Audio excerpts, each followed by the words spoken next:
and welcome to BCB Live, the safest station in the nation. Drive safe, Dave here, managing the news desk today, all by myself. I got permission from Sir Rick to manage the news desk. I got Blake managing the board back there, the producer. Blake, what we got going on today? You ready for today? I am always ready for the day. All right, he's always ready for today. I'll tell you, here's an interesting story that hits the wire. Yesterday, we've all seen it coming. We've all been talking about it. But diesel has now reversed course and shoots up 38.8 cents to 5.22 a gallon across the country as an average. I'm telling you, that's huge. That's 38 cents up from a week ago. That's $1.63 up from a year ago. It's affecting different regions of the country in a negative way all across there. Some of them greater, some of them lesser. But I'm telling you, here we are out in California right now. Diesel is hitting out at $6.48 a gallon. That's up 41 cents from a week ago and up $2.06 from a year ago. Over here, out here, around where we are, a little bit better, but definitely being impacted. We're sitting at $4.89,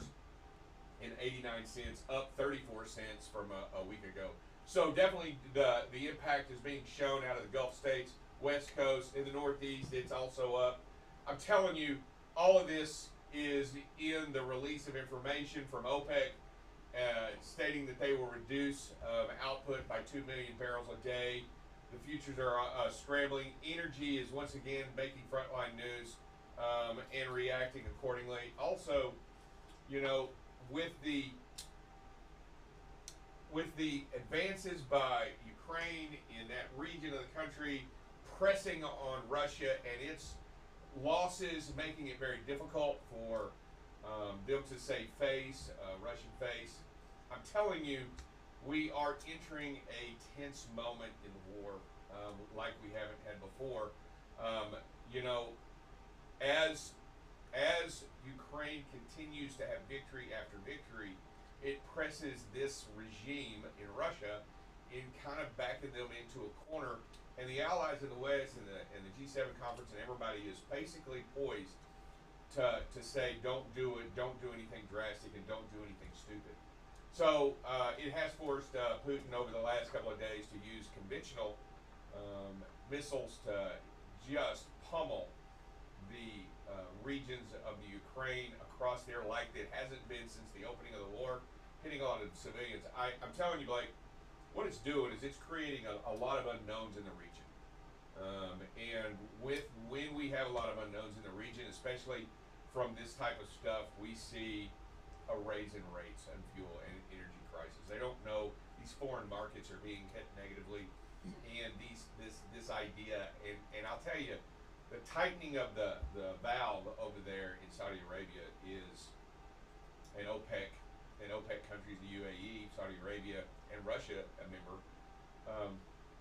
really bolsters their dollar sign when it comes to selling barrels of oil in the world. So I tell you what, it helps fund their war, and it makes it really hard for the West to understand exactly what's going on. But as we've always spoken, dollar signs and politics don't always go hand in hand.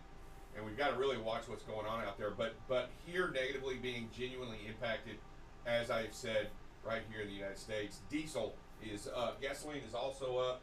We've been talking about that, up to $3.91 a gallon, of about 13 cents over the last week. So we're seeing that negatively impacted as well. But as we here on BCB Live, we kind of like to watch the diesel prices in and of itself. I will tell you that a late story yesterday, it looked as if, and was posted out, that the rail union, one member of the rail union, which is the Brotherhood of Maintenance and Way Employees Division, opposed the 5-year contract that was accepted by many members of the union, the rail unions across the deal. But as we all know, all have to agree unanimously on the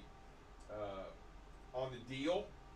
BNSF, Union Pacific, KC Southern, CSX, and Norfolk Southern have all 12 unions representing all voted yes to the deal. However, there's a couple of associations not. The International Association of Machinists, they have not either. But I'm telling you right now, what it's doing is it's making it very difficult. They did say they weren't going to strike until after the session, until basically Congress comes back in session to help renegotiate the deal, and still leaving time and opportunities on the table to come to a deal.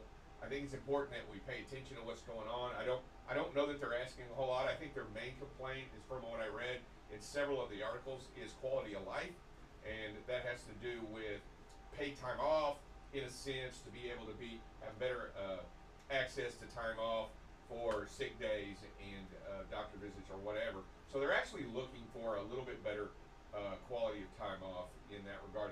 It has nothing to do with wages, has nothing to do with that. It has more to do with how particularly their sick time, and I think it goes to their working conditions, and so they're all trying to understand exactly what they can get to get back to the drawing table and address that last thing on the table, because I believe that's the only thing holding them back. So I hope they strike a deal. I don't want to see the rail yard go into strike. It'll be crazy, but it would allow for more truckloads across the country. That's for sure, in that impact. So as it stands, I don't know. It looks like they may do a deal, but right now the large union rejects the current deal on the table. Look, it is a great day. It's Wednesday. I hope everybody's excited about today, because as always, we have a fantastic interview for today. Women in Trucking, Women Who Launch is part of our interview process on Wednesdays. We bring some of the most movers and shakers and people out there making a difference in the industry, and they are women doing it and taking the lead and the charge. So I'll tell you what, we'll be back in just a second after a quick break, and we'll bring on Women Who Launch. You're watching BCB Live, the safest station in the nation. BCB Live covers freight. Here we are now at 21% of record freight being rejected. News down in Texas. We're going to talk a little bit about this. We had another $1.5 million seizure. If ever there's a time to do a pre or post trip, it's if you're doing something wrong. Weather, traffic. Hey, good morning, everybody. Welcome to some traffic and weather with Buckle Up Bob. You can kind of see where the visibility can be compromised a little bit. Again, right where that rain is. And most importantly, safety. One of the things that we must do is make sure that safety is the number one thing that we focus on. Going into an intersection yellow is not the way. That's to clear an intersection, not to enter an intersection. Tune in weekdays from 7 a.m. to 8 a.m. Central Standard Time. You can watch BCB Live through LinkedIn, YouTube, or Facebook. So what are you waiting for? Subscribe today and follow BCB Live.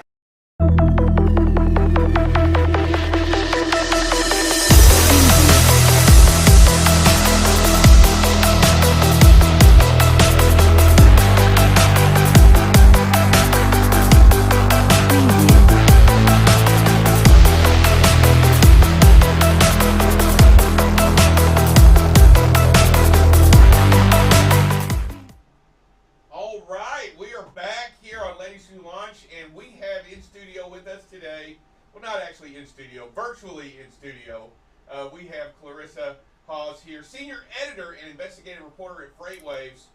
Guess what, Clarissa? We've turned the tables on you.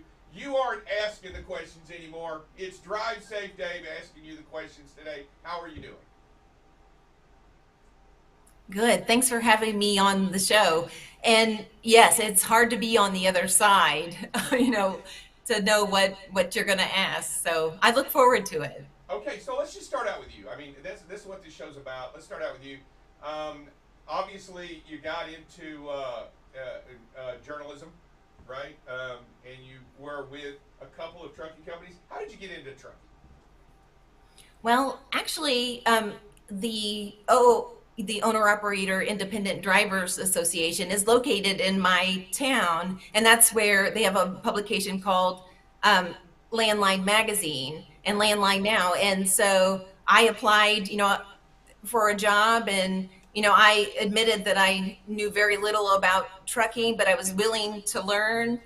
And my editor at the time, editor-in-chief, Sandy Zonker, who is a world-class trucking journalist, she agreed, and for the first few months I just listened. I answered the phones, like in the newsroom, and fielded calls like what would be a good story, and what was worth pursuing. And she allowed me to take on kind of the digging into some of the tips that we received that nobody else had time for, and that's what spurred my interest in investigative journalism. So you were able to decide right off what was raspberries and what was roses, right? I mean, and then you got to put them in a different pile, and then they went to those areas, and we were able to fill that page quickly.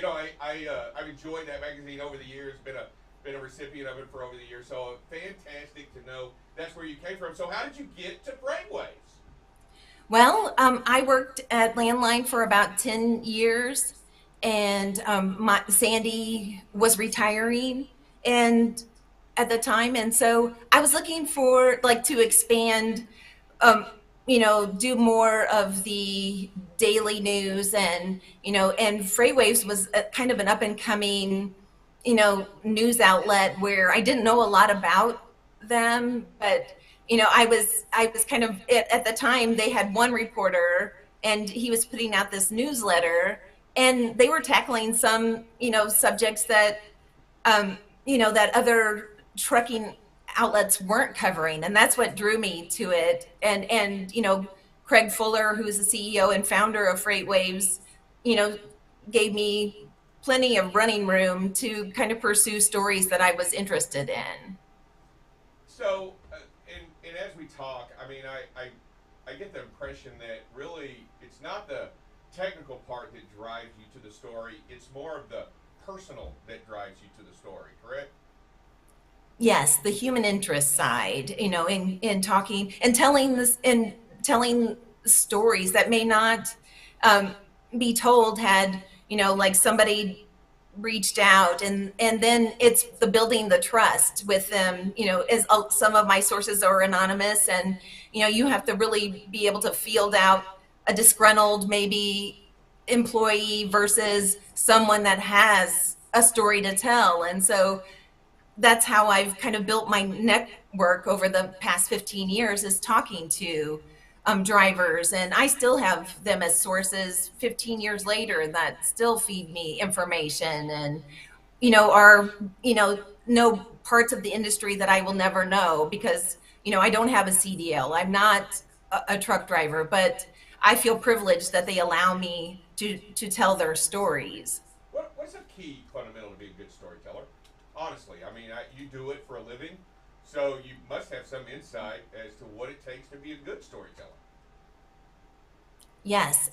And too, it's like, once, back when I first started, even at Landline, I mean, the way information, it was like a truck driver, I'd have to wait for a truck driver to go to a fueling station, that had a fax machine, back then that would, fax me the documents that I could look at, and then share, parts of, that, and it's scary to, to maybe, blow the whistle on a company and not know what the future holds for you after doing so. And then also like finding more drivers willing to tell their stories to kind of back up, that. And so that's always been, I'm not the one that emails, people. I want to talk on the phone. I want to know, you can, in an email, you can't, if you ask a question, you'll get like a response, but if you talk to them on the phone, you'll get way more, they'll be more willing to share things with you. And that's, pounding the phone still is integral to storytelling, especially in investigative journalism. So, I've seen some really cool movies about investigative journalism, pretty exciting stuff going on, the drama and the excitement. What makes it exciting for you to be the investigative journalism? I mean, to be in the investigative, what truly makes it exciting for you? Well, it's definitely telling the story that no one else has, and a lot of time that's scary for some reporters. They don't want to be out in front and then have the armchair journalists come behind them and, pick apart every piece of the story. And so, you have to set your ego aside and just, and just power through. And a lot of times it's not as exciting where, like as, like with All the President's Men, like the meeting in certain, spots. And Underground bunkers and garages with deep throat, none of those going on. Whereas it's just normal people being honest, right? yes. I think that part of what you do, and I get that somebody calls in and tries to give you all an idea, and as you do this, and he calls in and says, hey, look, I got a real situation. I just want to talk to somebody about it. When you do that and when you have that communication, how do you develop that trust for that person? Yeah, and it's not easy. Sometimes I will have several conversation over a few weeks just to build that trust. They'll share a tidbit here or a little bit more every time we talk. But yes, it's, like I totally understand, that this is their livelihood. This trucking is their life. And, if something goes wrong or with them sharing information and maybe, they can't find another job in the industry, which is not so prevalent now as there's many, trucking jobs available. But, like it takes a long time. Sometimes I'll field calls with nothing related to really what they want to tell me. It's just, like just building a relationship and knowing that I'm honored that they are willing to tell me their stories. And Chris, let's do this. Tell me how one, just in, you don't have to, I know you have millions of them, but kind of tell me how one kind of caught your eye and how the conversation went and how the story developed and what the story really was and how you presented it. Can you do that? I'm trying to pick just one of my. There's several, and I think back to even a few years ago with, before COVID, and a gentleman, truck driver called me or reached out to me on Twitter, and then from there we emailed briefly, and then before he was willing to give me his phone number and everything, and it was in regarding to a driver that had been brought over on, at that time it was a tourist visa. Normally it's an H-2B visa, but at the time they weren't issuing those as much. So he was told that it would be fine for him to come over and work for a U.S. trucking company on a tourist visa, which, we know that's not typically how it goes. And then to find out that he started working for a company and that he had a he took the CDL test in New York, and in his native language. He was from Ukraine. And two, he came here, he worked for a company, they put his family in a housing arrangement, but all of that was deductive from his pay. So it was like the old company stores back, that you hear in the 30s. And so where, when the migrants picked in the fields, but they, they were always in debt. They could never break out of it. And that's what happened to him. It was like, well, he was promised to be paid a certain amount and that his family would have, living, but he was driving to the point of exhaustion, and it was never, and hours of service weren't followed. And he knew, enough to know that he was violating federal laws in regard to trucking. But still, it was like, well, if you don't do this, I'm going to, evict your family and, and everything. So it was, and then more came forward and told their stories as well of some trucking companies that are taking advantage of some drivers that wanted to come to the U.S. and build a better life. When I talked to one of the drivers, the average pay was like $3,400 US dollars a year in their country. But over here, they were promising him, twice, or like they were promising him like $40,000 to $50,000 that his net that he would get per year. And so to him, it was worth, coming here and trying to make a better life. And, his family is still in hiding because of this. But that he was willing to put his name on the story because he felt that strongly, that he wanted to warn others about what was happening here. That sounds a lot like human trafficking. To me, it may or may not be, but I mean, when you leverage a person's family on whether or not to do something safe, I can't even.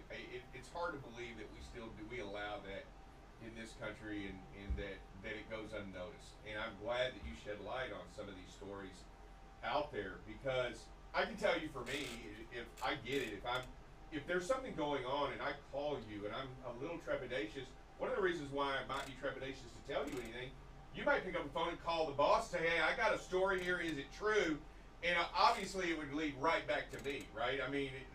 So I can understand their genuine trepidation, right, when they're telling you about what's going on with it. Right. And I usually wait till the end, like after my reporting is done, and typically the drivers have left the situation, fled. In this case, he fled with his family, and then reached out to the owners and operators of several trucking companies that were, involved in this network. Yeah. So but still he's in hiding, because for fear of something happening to him. When you, like, let's say, for example, this story here, when you do produce a story, and I truly don't know this story, it's very interesting, and I'm going to take an opportunity to look it up, but what has been the outcome to those companies? Have they been charges been filed against them? Have they been levied? Have they been closed? Is their doors closed? Are they no longer in business, or did they just change their MC number and start up operation in a different way and under a different name? And as again, we have to figure out and go through all these ways that some of what I would like to call some of the limitations that we have in the trucking industry to get rid of these bad characters. Yes, and in this case, they were being investigated. An investigation was ongoing regarding their practices, and court, documents were filed, and two, it's like they would go back into their business, their LLC filings, and change ownership and delete people from, as being part of the company to kind of, make, complicate it further. And then they also would, where there were a lot of allegations ongoing, but they changed the MC number. They, dust off an old DOT number that they had previously used, and had been inactive for a while, and then they'll get it reinstated and run under that one. That because of safety issues, a lot of this company had numerous safety violations, and ELD violations for not following hours of service. And in fact, one of the drivers for this company died because he fell asleep, and because he was sleep deprived and died.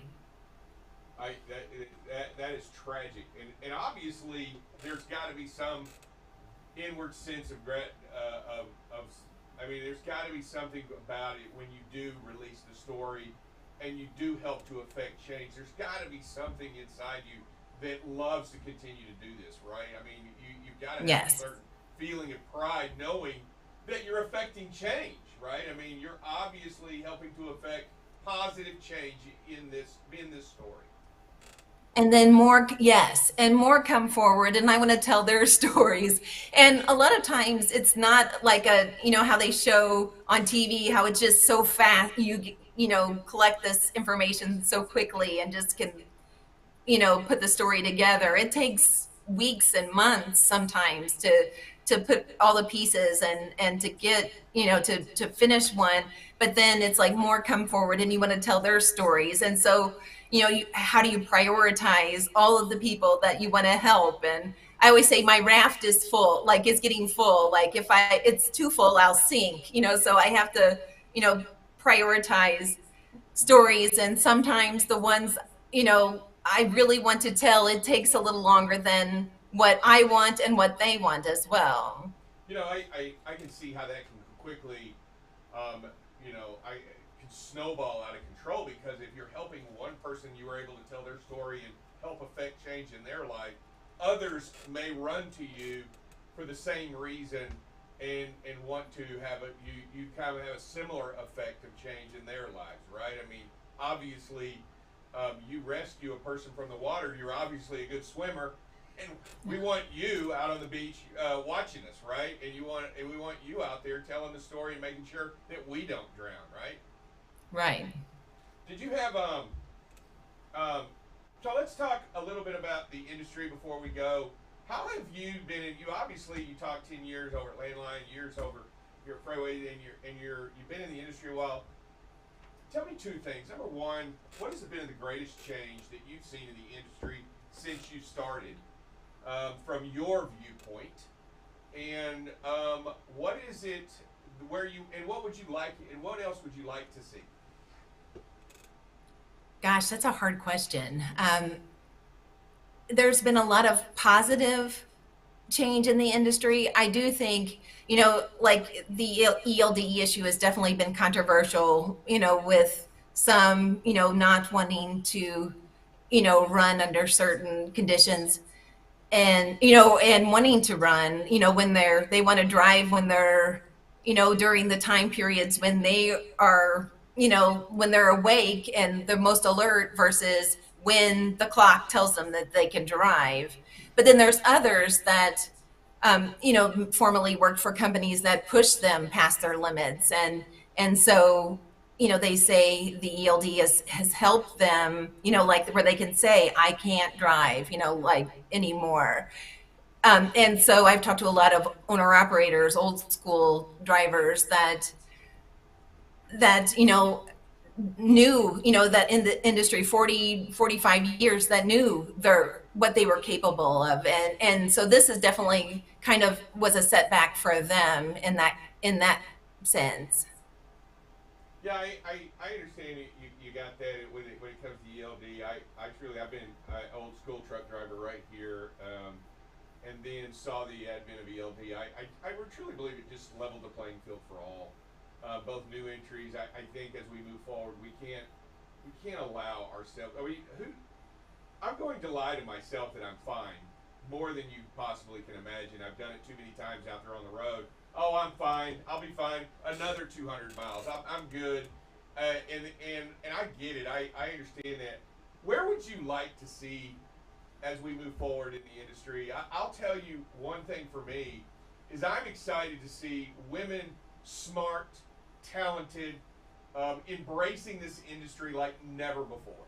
And that's one of the reasons you're on the show. I mean, obviously you've been here, but haven't you seen a genuine rise in not only leadership, but from the ground up, all across this, in women getting involved finally in this industry?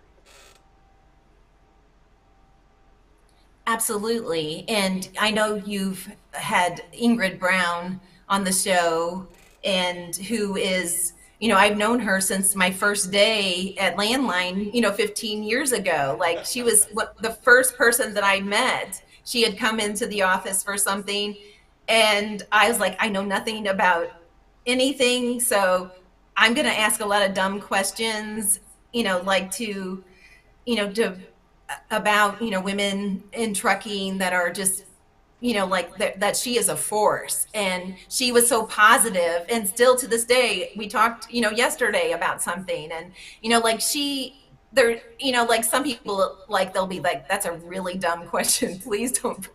But then for people like her that want to help, women in this industry be successful and knowledgeable, she does it with kindness, she doesn't, be like, oh gosh, that is the stupidest question. She, like she's a straight shooter. She doesn't pull any punches, but that's what I respect about her the most is that she's willing to share her knowledge because, who's going to carry on, this next generation, of drivers, of truck drivers that have, are representing our industry. And, I just want to be a part of it and soak in her knowledge and other women drivers that I know in the industry that do so much and give so much of their time to help,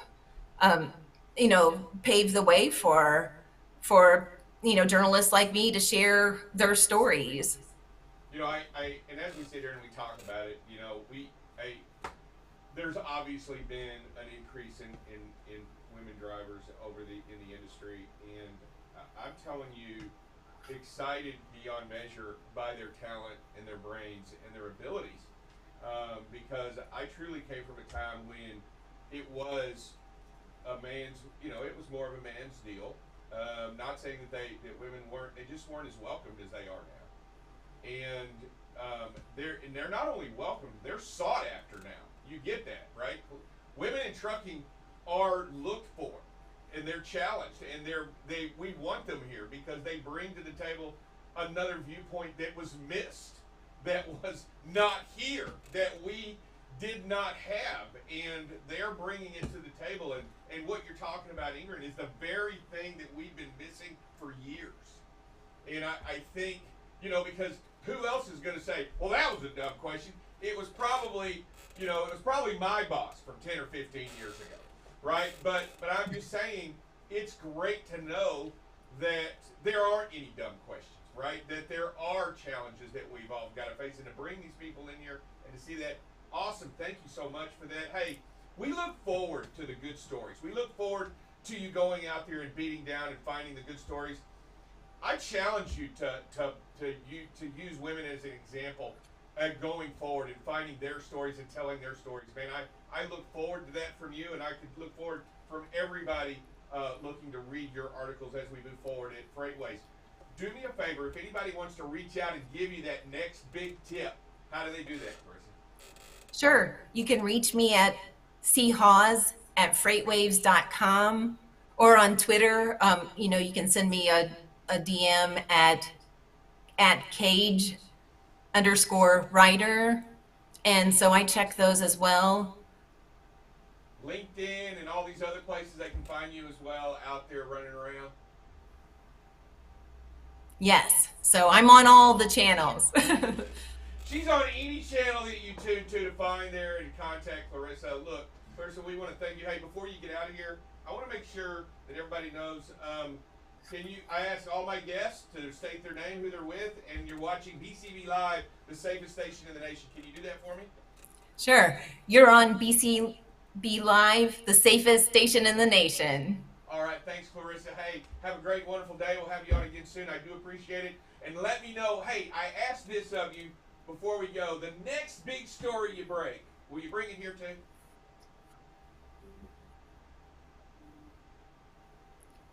I'm sorry, what? It kind of the cut next out for a big minute. The next big story that you break, can you bring it on BCB Live as well when you break it and kind of a duel? Can you do that for me? I sure can. Yes, right. I'm happy to be on a call or on your network anytime. Thanks, Clarissa. I appreciate it. Have a great and wonderful day, and thank you for joining us on Ladies Who Launch. Good stuff, man. Awesome. She's solid. All right, I'll tell you what, when we come back, smart, pretty, able to do everything. Let me tell you, we've got to look out if you're too much talent running the boards with these Ladies Who Launch. I like it. All right, when we come back in just a minute, we'll take a quick break. We're going to bring in a little bit of safety and talk about the topic and look at some videos. We'll be back in just a second.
All right, and we are back. Drive Safe Dave here, going to man it all by himself, and just found out the safety guy is doing some safety stuff.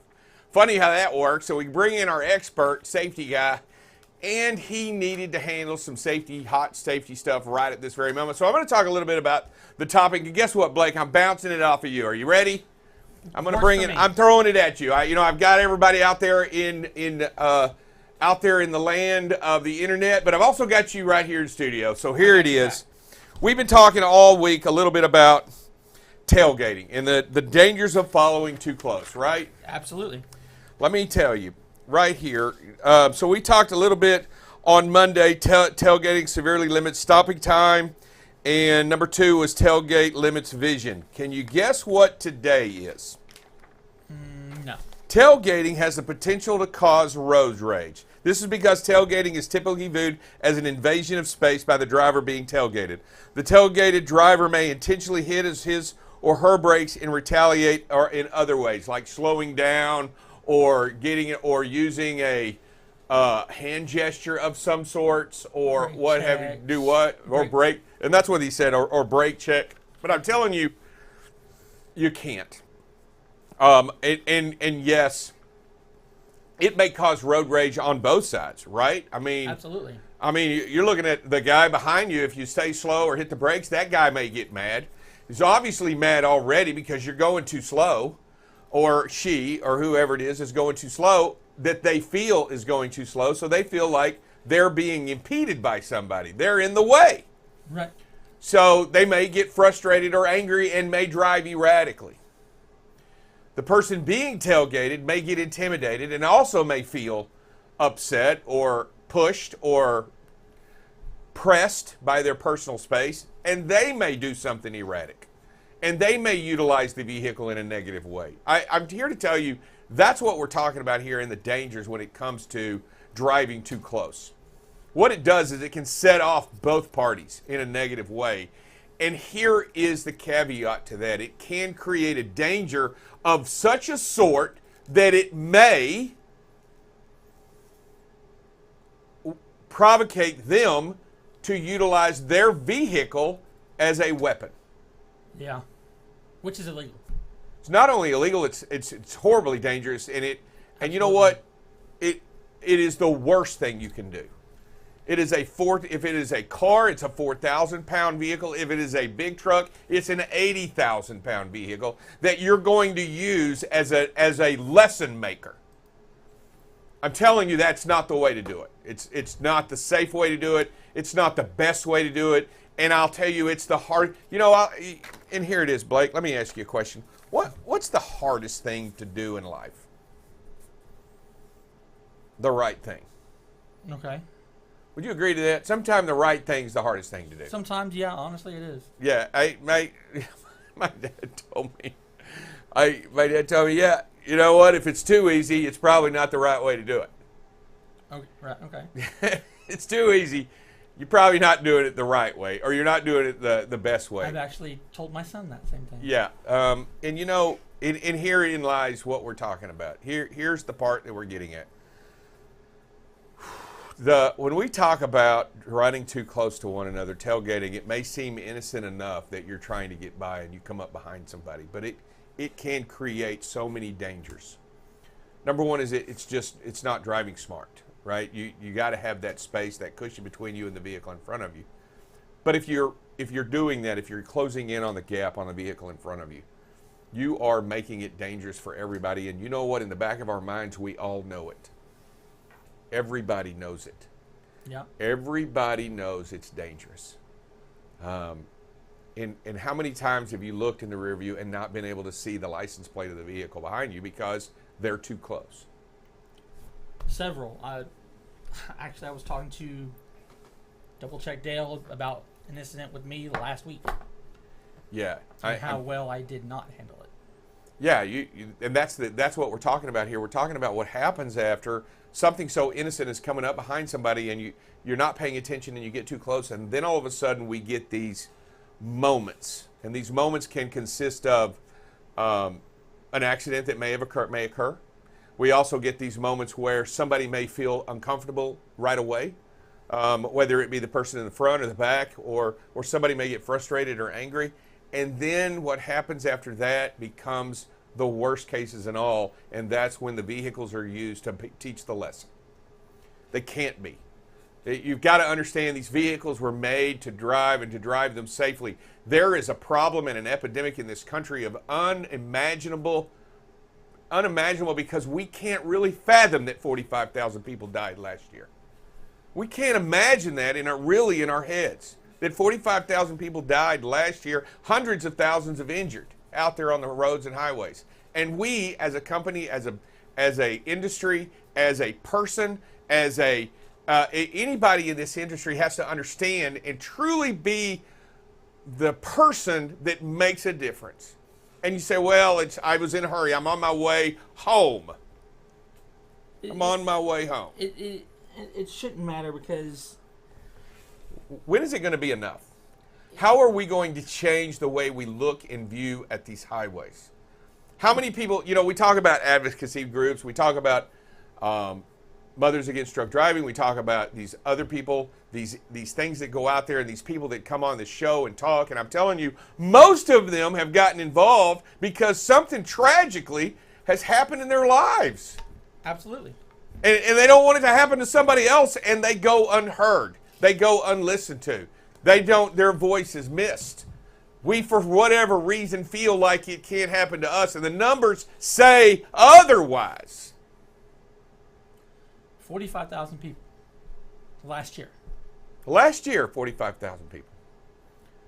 And the year before that, 45,000. And the year before that, 45,000. And the year before that, 45,000. We're not getting better, Blake. No, the numbers aren't improving. They're getting worse. Yeah, they're not improving. I mean, it just is sad that with technology improving, we haven't done anything. We haven't really done a whole lot about it. The biggest change in the last 50 years, Blake, is the seatbelt that has made a difference. Yeah. That's the biggest the change. numbers are getting worse. Yeah, that is the largest change in our industry was the seatbelt that has saved lives and continues to do so. It has reduced fatality rates, but your chances in a fatality, if you're involved in an accident, right at 50%. Bam. You stand a 50% better chance of surviving. Well, the video that Bob played the other day, right here on BCB Live, of a young girl tailgating. The only reason she survived was she was wearing a safety belt. She was wearing a seatbelt. However, if she hadn't been tailgating, right, she probably wouldn't have had that accident. Exactly. And that's what we're getting at, and that's why we're talking about, we talk about tailgating. We're trying to talk about an opportunity to affect change. And today, when you're out there and you're running around, you're doing whatever it is you're doing, going to work, coming home from work, or you're out there running a big truck, back off. Try. Work on it. Understand the dangers. Try to make sure that you can react accordingly. And just count between you and the vehicle in front of you and stop tailgating. We're going to continue to talk about tailgating because it is one of the biggest factors in collisions and deaths in this country right now. In fact, rear-end collisions make up the most expensive and biggest part of the fatalities, injuries, and also damages out there today on the road. And that includes intersections. So we're going to continue to talk about it. We're going to continue to bring it up. I'll tell you what, thanks for watching BCB Live, the safest station in the nation. We will see y'all tomorrow at 12 o'clock.